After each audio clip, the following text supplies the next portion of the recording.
Hey y'all, it's me, your host, Coach Pilar Arthur Sneed.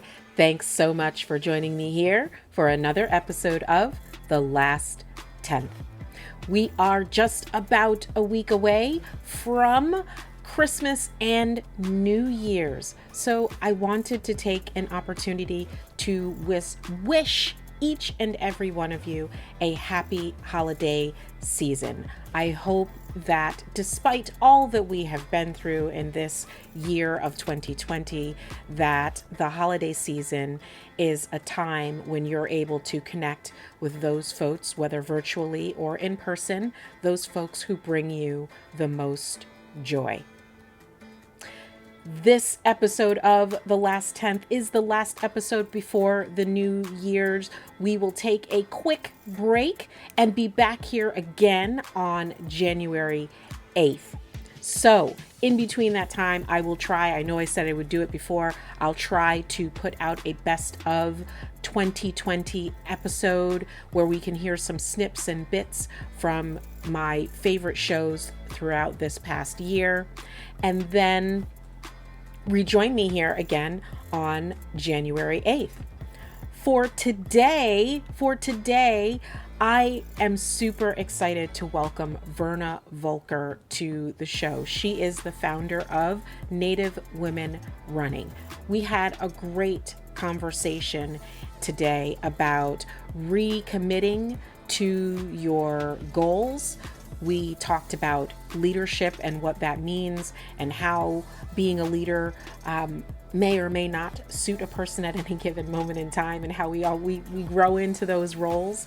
And we talked about Native women running. So we talked about a lot of things. And I have to say, the conversation with Verna was like having a conversation with a really, really old friend. I truly enjoyed our conversation. She's a great woman and really easy to chat with. So I hope that you enjoy the conversation as much as I did. How about if we get started?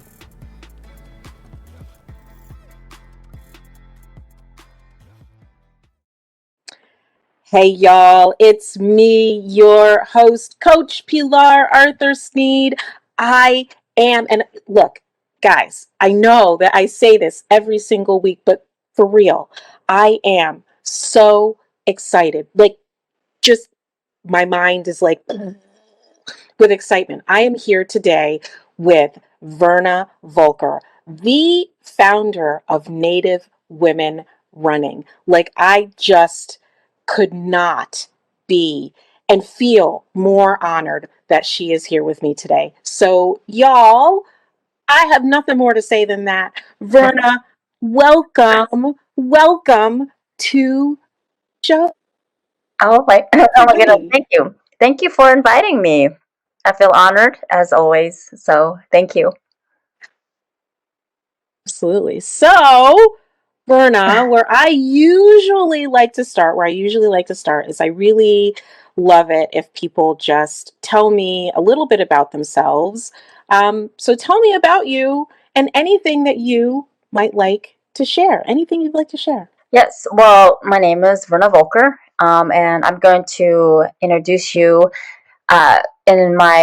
myself and my clan, the Navajo. I'm a part of the Navajo Nation, and our clan system. We always introduce when we are meeting new people. So I'm gonna say my name is Verna Volker. Twitch ini nashle hashklishni bashichin tanazani dasische tohetlini dashanala. Basically, I said, oh, actually, I did it kind of backwards. Sorry. So basically, I said, I'm born of the bitter water. I'm the mud people. And I am also born of the water flows together and the Tango people. So those are our clans. I'm originally from New Mexico, the Navajo Nation. And I grew up in that area with just the desert and sagebrush and all Mm, the canyon things and just that was my surrounding. That's what I grew up. I'm the youngest of 10 kids. I'm the baby of the family, And I left home when I was 15, and I moved around a lot. And I ended up marrying someone from Minnesota. So now I've been living in Minnesota for about 12 years. Wow. And I've been married for 20 years, and I'm a mother of four kids, ranging from the ages of 17 to 8, three boys and a girl. Wow. And I am a busy mom, but I really just love being a mom. Yeah. And yeah, so, and I started running about, what, 13, 12 years, oh, I'll say 12 years ago. So Yeah. yeah, so yeah, it's been a journey. I never thought I would ever end up in Minnesota. Seriously, I mean, I never thought I'd actually live in the cold like weather and actually like cold weather now. So Right. In Minnesota. yes, Understood. yeah, and we always have snow by now, and there's no snow, and so it just seems weird that we don't Yeah. have snow yet. So, but yeah, that's a Yeah. little bit about myself. Is it cold right now though?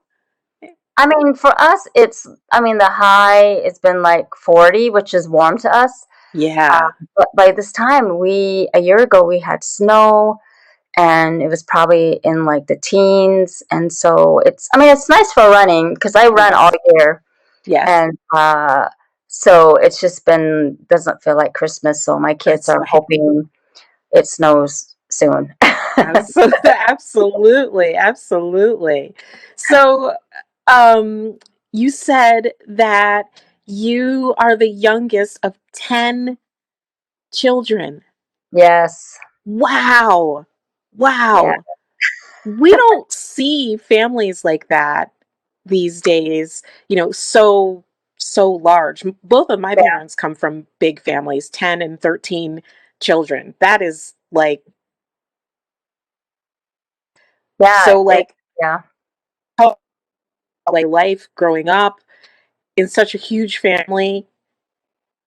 Yeah, it's interesting because my oldest brother and I were like 20 years apart, and Mhm. so he lives in Milwaukee. Growing up I was always being they took care of me basically, Yes. and I grew up in a very it was tough situation Mm. at our home life. Just a lot of tragedy from the beginning. My father passed when I was 3, and my mother dealt with some alcoholism Mm. and just poverty. And I always wonder sometimes how, even my siblings, we talk about how we survived. Like, how did we make it through a lot of things? But I think Mm. because they watched over me, Mm. and I think they kept me from a lot of things or Mm. seeing things. Sure. And so, but I feel like today because of circumstances, I think that's why we're so close Sure. as siblings. And we've had three siblings already pass away. Hmm. And so I think during those times, we've kind of just learned to just be there for each other and help each other out. So I think that's what I really love about my family, is that I think tragedy and loss has just made us grow closer together. So we don't Sure. ever take our time together for granted. Sure. So yeah, so I'm youngest. They told me what to do a lot. So yeah, and now I've been put in a lot of leadership roles, and it's been an adjustment for me because I never really considered myself a leader.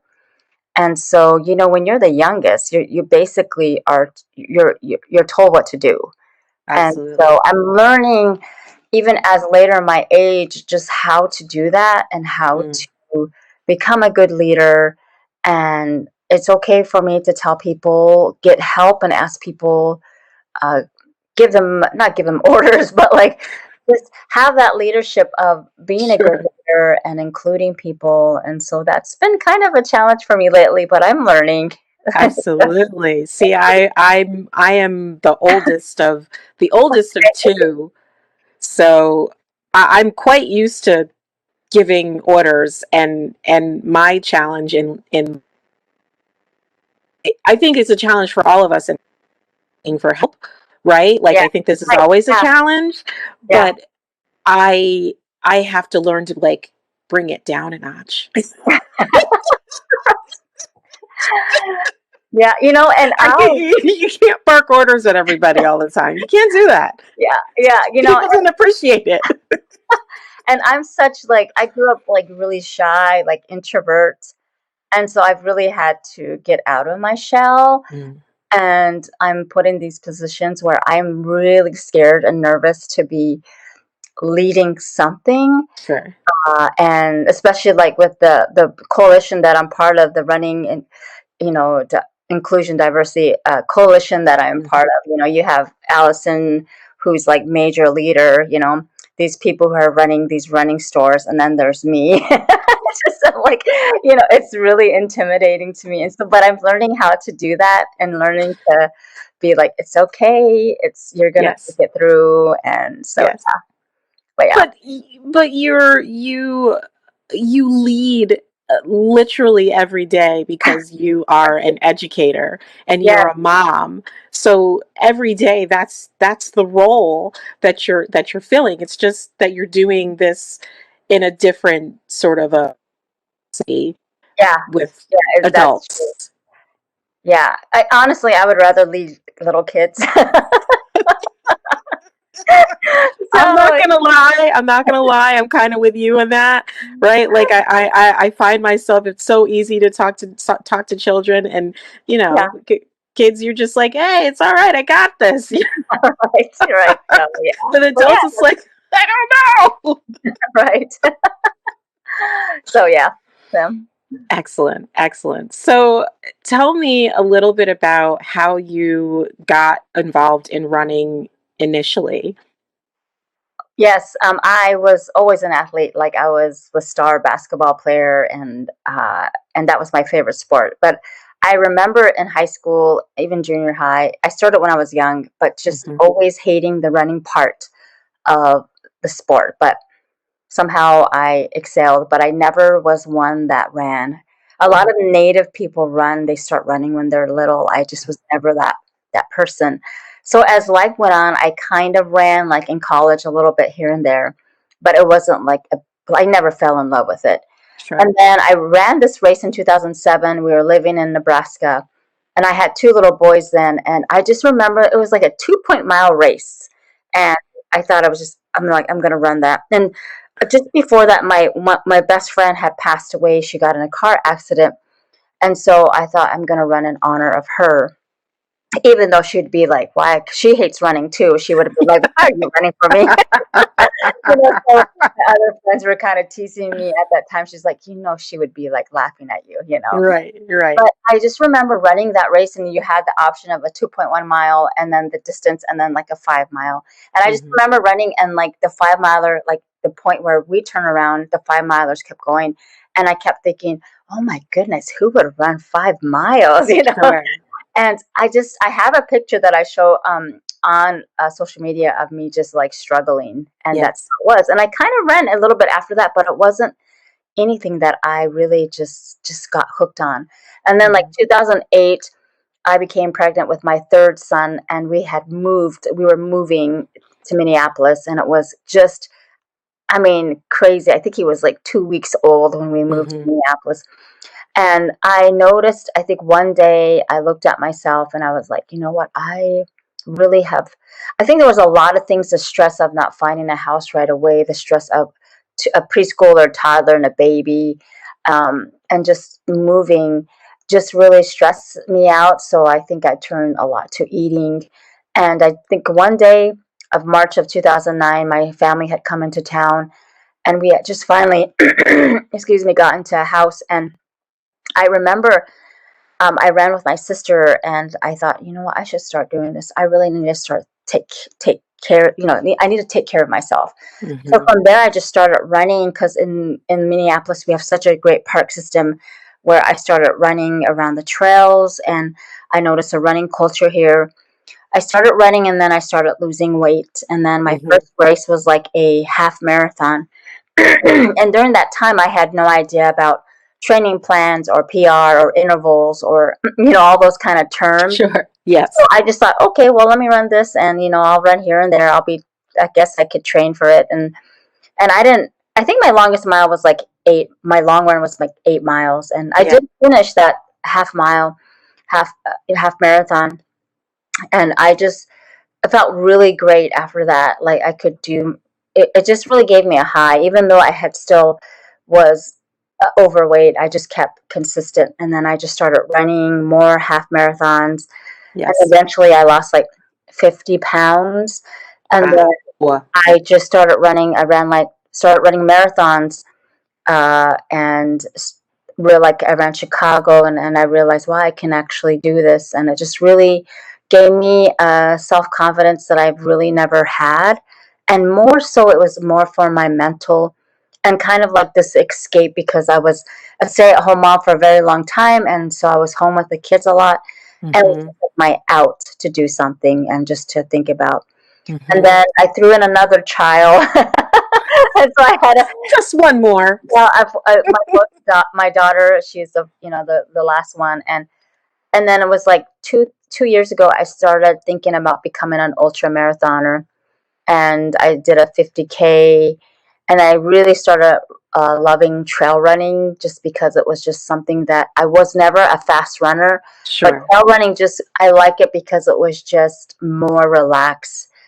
You Especially when you start running ultras, they encourage you to run slow because you're going to be running hours and hours, after that. So, and Mm-hmm. then I just started running 50K, and I ran like a 33 miler, and then finally last year I decided to run a 50 miler, which was insane, crazy busy with trying to train and spending my Saturdays running 6-8 hours on trails, and Wow. trying to balance my family and my work, and it was crazy, but I did it, Wow.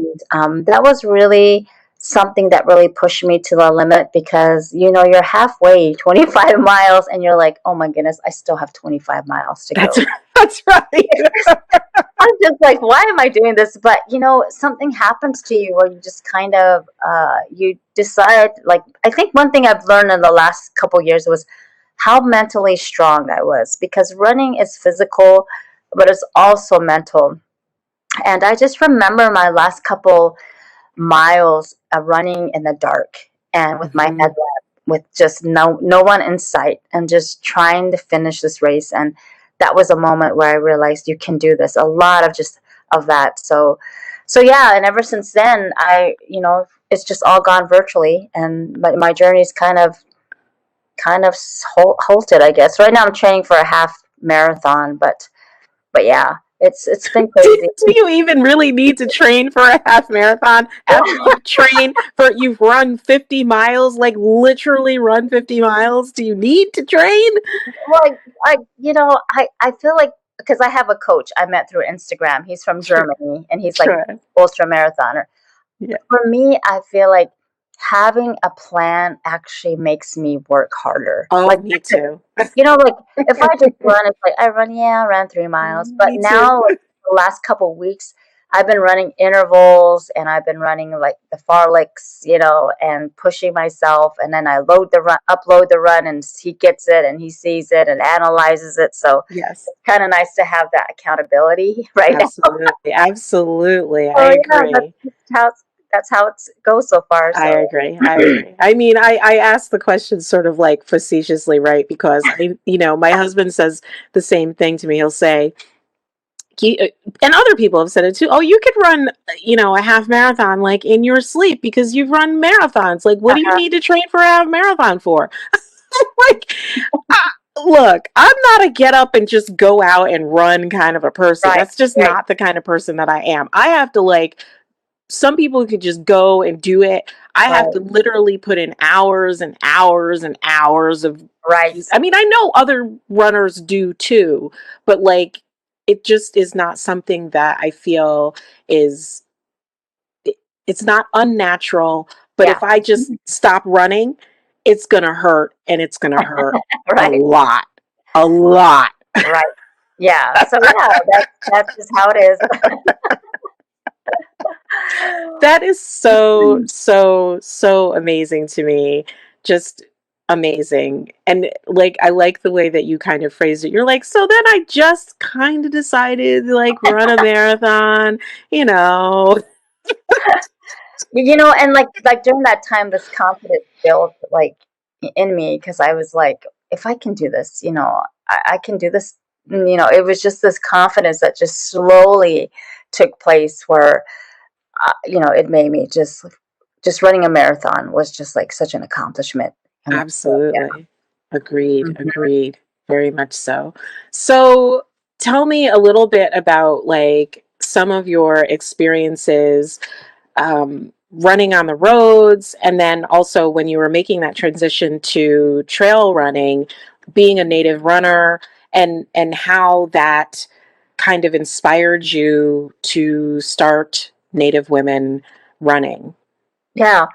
Well, so far, I started out as road and I kind of do both. I really prefer trails, but I have to drive out to the trails. Sure. um, but I think about 2016, I was kind of doing some research. I noticed on social media there was a running community where you could post your runs. And I think I discovered it more on Twitter. I was doing it on Twitter first, and then Instagram had it. As I started getting more into the sport, I realized how like less diverse, or I didn't really see myself in the running community, I guess, industry. Mm-hmm. I remember finding these magazines where it was like Ultra Runner, Runner's World, where a lot of the cover was just, when you even flip through it, it was like, white people, and I just remember also seeing on social media the same type of runner. And I remember seeing this one where there's like this really fit mom holding a baby, and like just beautiful, and like she just ran Boston, and you're just like, that's not me. You're And like, oh, okay. That's nice. so just doing that research, as time went on, I just discovered that, wow, this especially like races here. I mean, though we're in Minneapolis, there is very diverse, but really, it's like you see big, more diversity in like the big marathons, but like Hmm. the small races or like the trail races that I've been to, it's really far and few. Like sometimes I've been the only like person of color at these Yep. races. And so finally, like through 2018, I had some native runners following me, and then I just said, "Hey, if I started this account, would you follow?" And they were like, "Yes," because I think I wanted to just bring visibility to Native women runners, because we are so stereotyped in so many ways as Indigenous women, Hmm. that I just wanted to do something like positive to Hmm. show that we are not living where, I think sometimes people look at us in the past like we're, Agreed.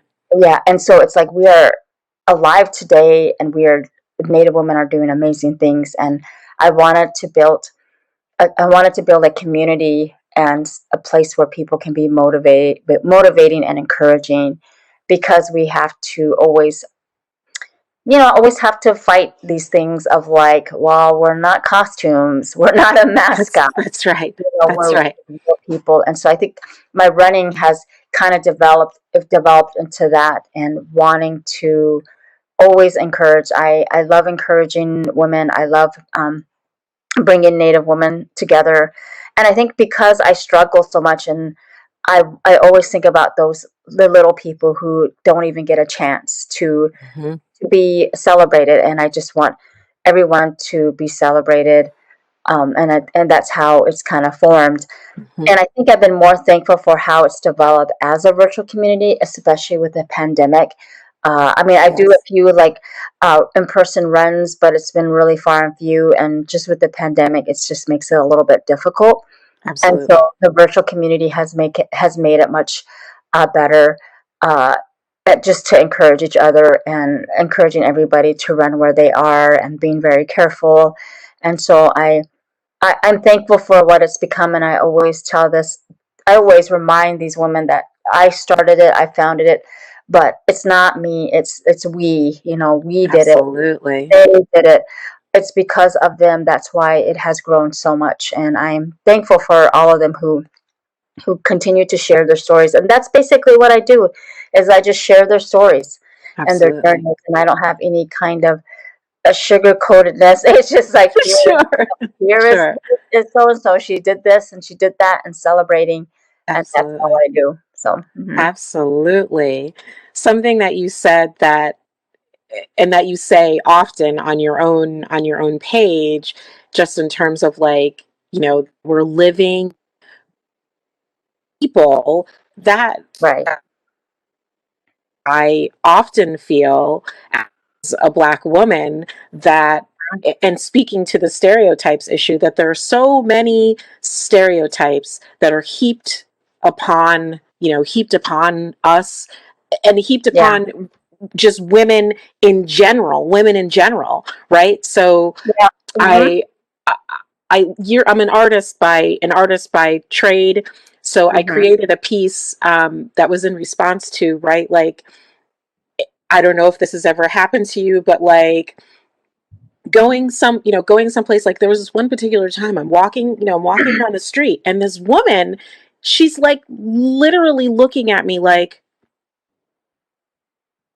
Mm. I'm just Yeah. like, "Oh, Yeah. what is going on with you, Right. lady?" Yeah. Mm-hmm. So I created this art piece that's called "We Are Not Mythical Creatures, Mm-hmm. Black Right. People.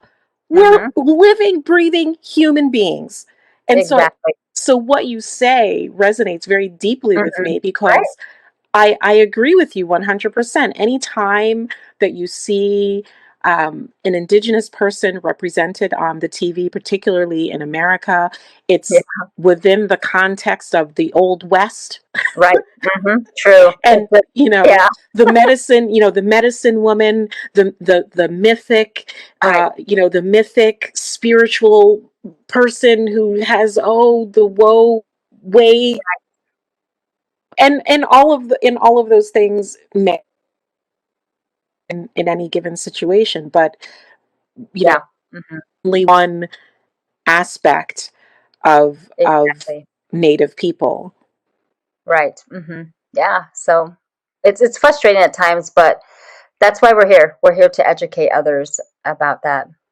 Yeah. How do you feel about, I mean, you say that we're here to educate people, but how do you feel about that particular piece, doing that as an active and ongoing thing, right? It can be Yeah. very draining. It is. It can be really draining. I mean, how many times do I have to tell you not to dress up like a costume, or kind of in those like ways of the costume that's being sold of a supposedly Indian princess. It gets exhausting.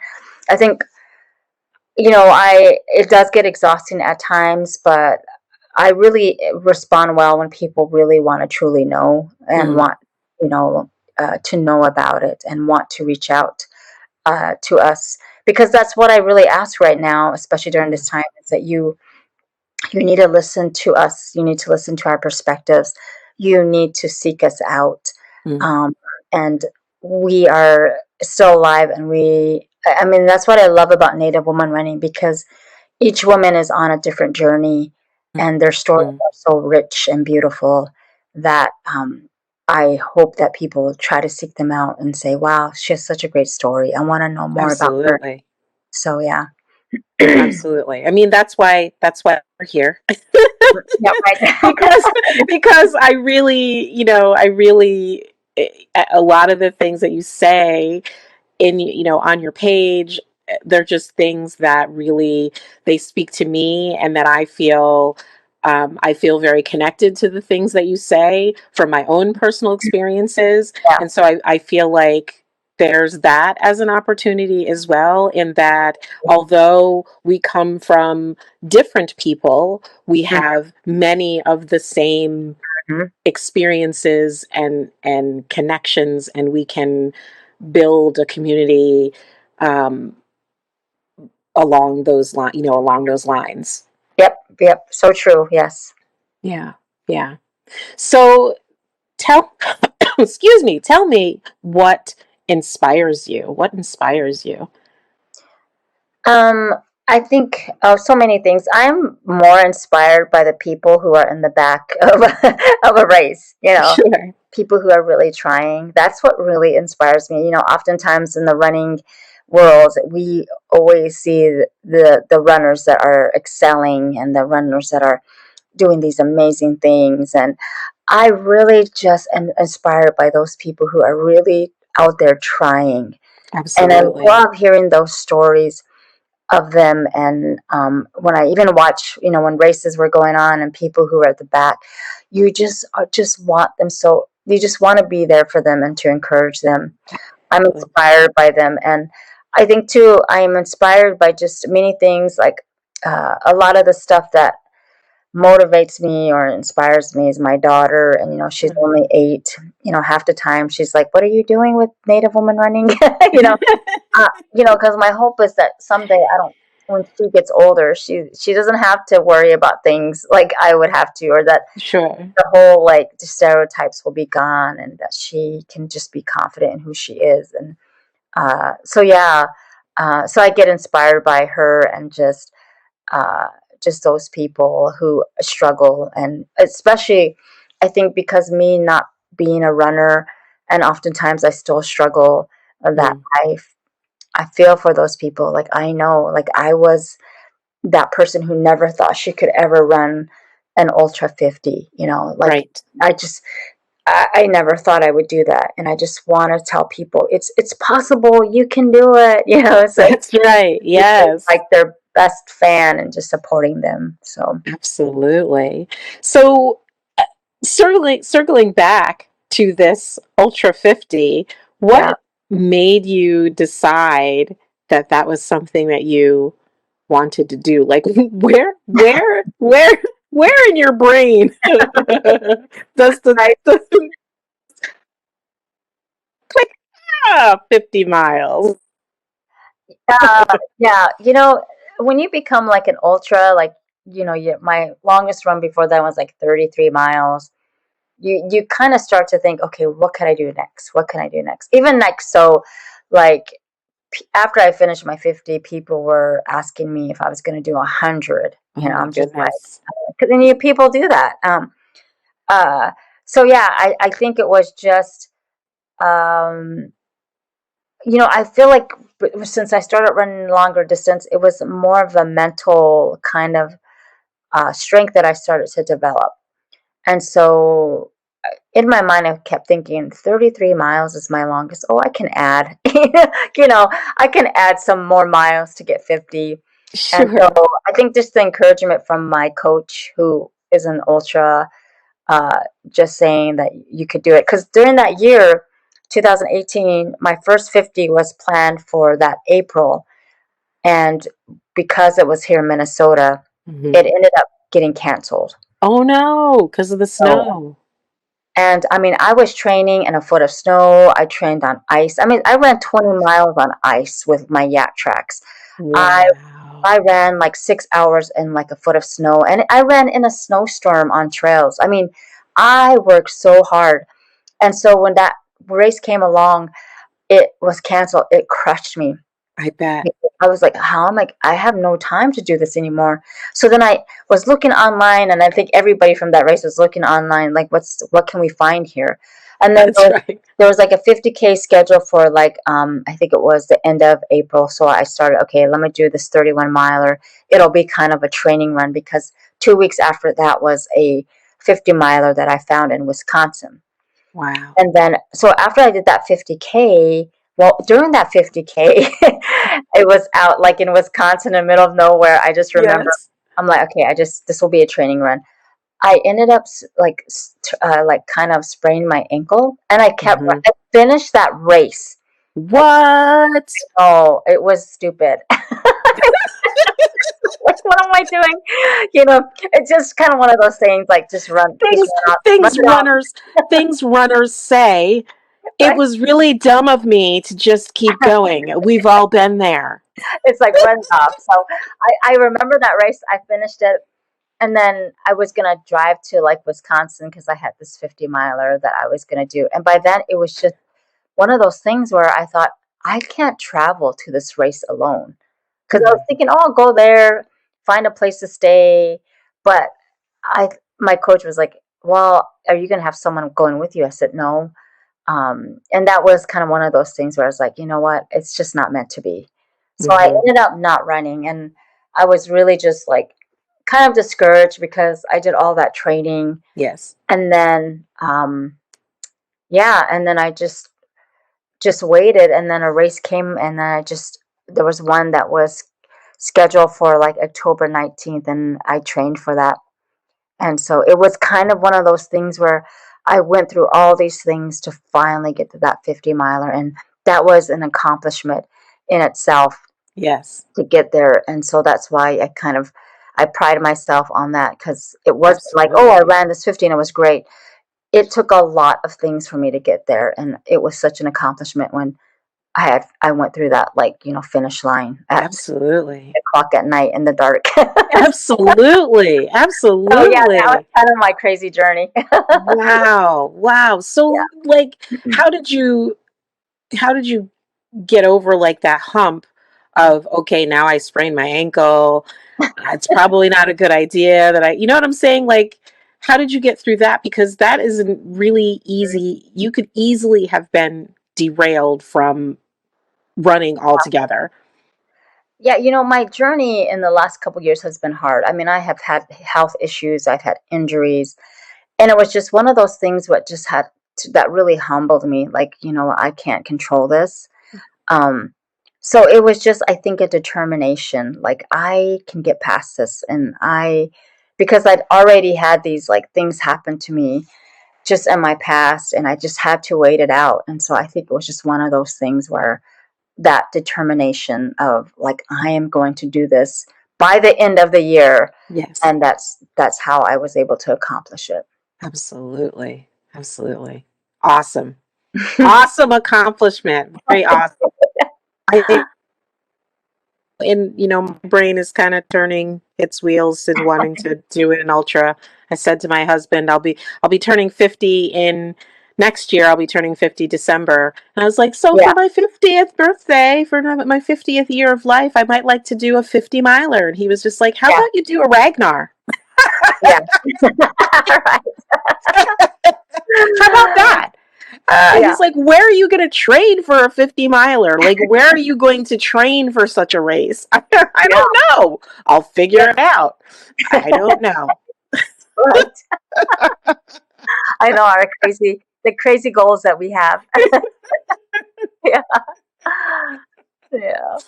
So, would you say that that particular experience was one of the biggest challenges that you've had in your running career, or Yes, I think so. And I think just I just having to in that year was just challenging, um and I think just 50 is just so hard to like to wrap your head around, and just everything that you go through, is like very difficult to like just your mental, like you're so tired, and having to shift from like my legs hurt, I can't run anymore, to like, okay, in your mental, like you can do this.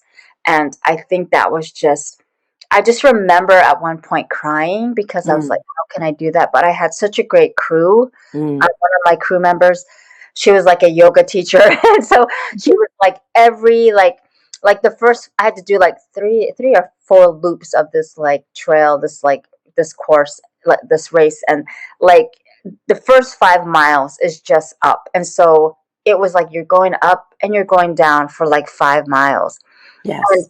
she was just there saying, like, you can do this. You did great. Breathe in, breathe out. Oh, that's And the best. yeah, and that's just, my emotions were everywhere, like, everywhere in that race. Yes. And I just had to stay focused and just make it through.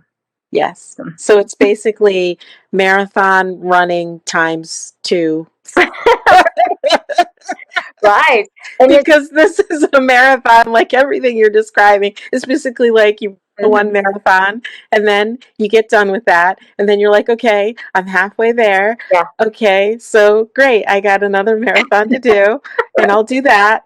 Okay, now there's 6 more miles to go. And so the race begins now. Okay, great.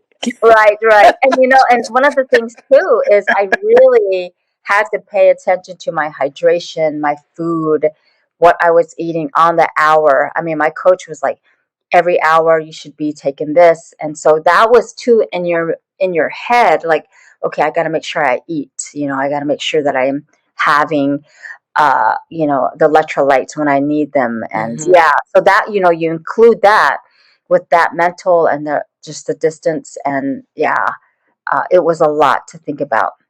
Absolutely. Mhm. But you did it! I High did. five! High five! Verna, high five! Psh! Awesome! That's amazing! Oh yeah. Thank Amazing, you. amazing, amazing. That's just, and it's inspiring and just in Oh so, so many ways, really, really. So, yeah.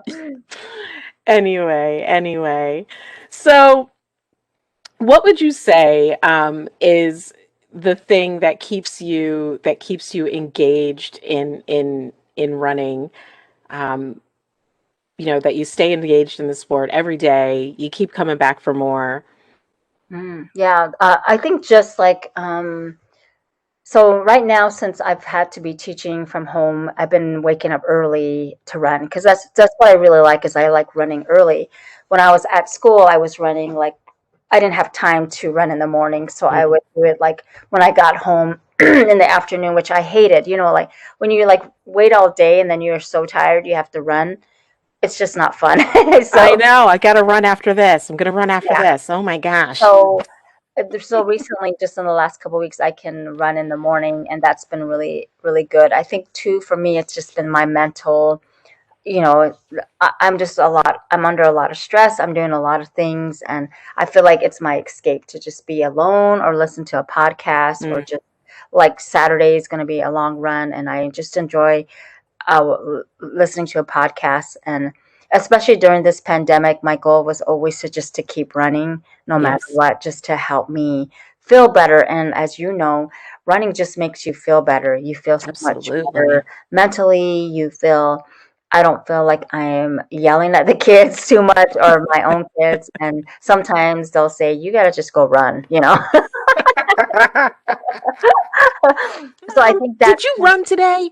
yeah, I can tell you didn't run today, mom. So and just keeping maintaining my weight and just my mental and emotional and just the Navajo belief is like we always run to the east. One of our beliefs is that we wake up early, we run to the east, say our prayers to creator. And I think that's one of the things that's just kind of nice to have that time to see the sunrise. And so that's been really good for me just to think of family and think of those who are suffering and just being grateful for where I'm at, grateful to be healthy, grateful that um, my kids are doing well. So those are good things that keep me going. Absolutely. Hmm. Awesome, awesome, awesome. So, what is coming up for you for Native Women Running? What have you got coming up in the Well, near right future? now, like I told you, I'm learning to be a race director virtually. That's right. So I'm planning. There's another organization, an Instagram group. They're called Indigenous Trail, and the guy is named Scott. And Scott and I are both ambassadors for Red Earth Running Company, which is a native-owned running company, and they're really supportive. And so, me and Scott got together a couple of months ago and said, "Hey, let's do a virtual event." So I just actually put it out there today. Details more to come. So Oh, I'm just for me, I'm just kind of learning how to do this registration and how to work with a company here about our T-shirts and stuff.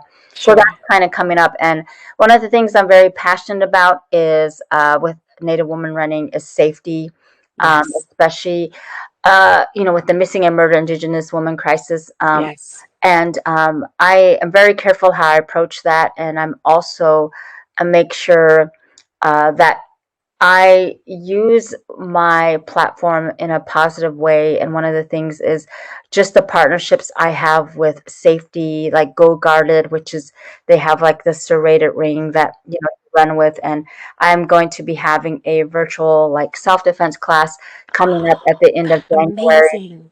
and this organization called the Roaring Lion, which they did one for us in July. And I just had a Zoom meeting with them last week, and they're going to do one for us at the end of January, and just kind of encouraging our women in that.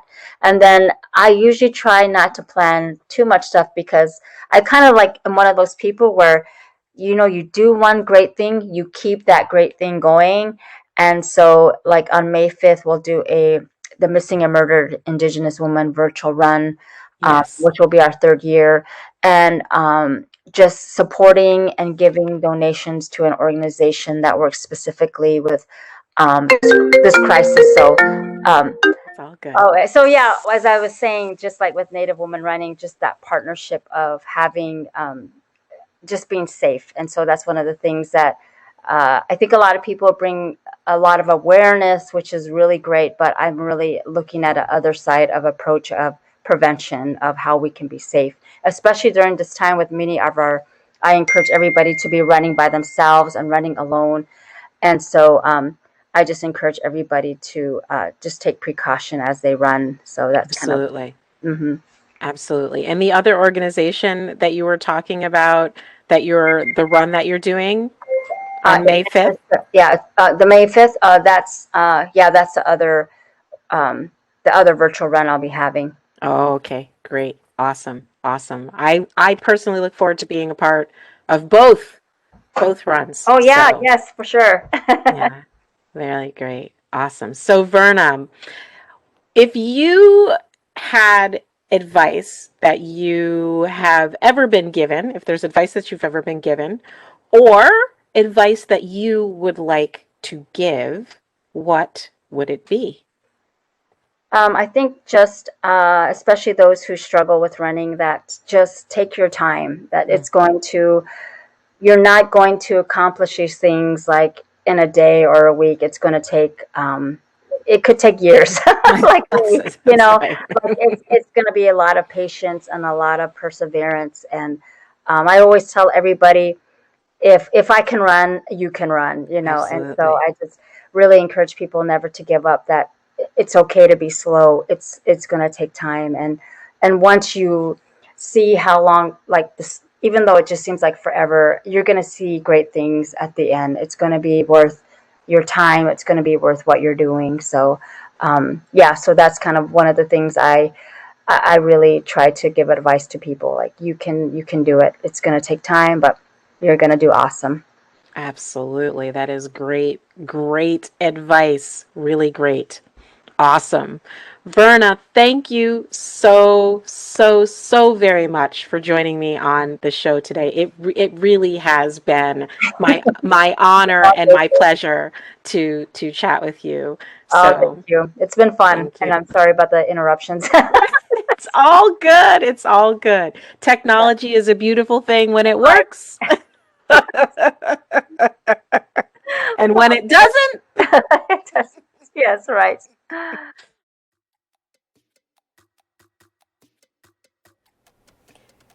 I'd like to take a moment to thank Verna for joining me on the show today. It was a pleasure and an honor to chat with you. I really appreciated most your sharing of your story of your 50 miler, that year of getting to the 50 miler. It was super inspirational, and it inspires me to want to run a 50-mile race myself. I really want to do it. Don't tell my husband. Shh. Anyway, listeners, listen. Thank you so much for listening to The Last 10th. This is again the last episode before January 8th, when we'll be back with the second half of this second season. So join me here again. Oh, and I also wanted to mention that I will put information about Verna and Native Women Running in the show notes. I'll put the challenge that Verna spoke about. I'll put information about that in the show notes as well. It is limited to 250 runners. So if you are interested in participating in that challenge, you need to get hot and get registered. So join me here again in January for another episode of The Last 10th. Enjoy your holidays. See you here again in January, y'all. Peace.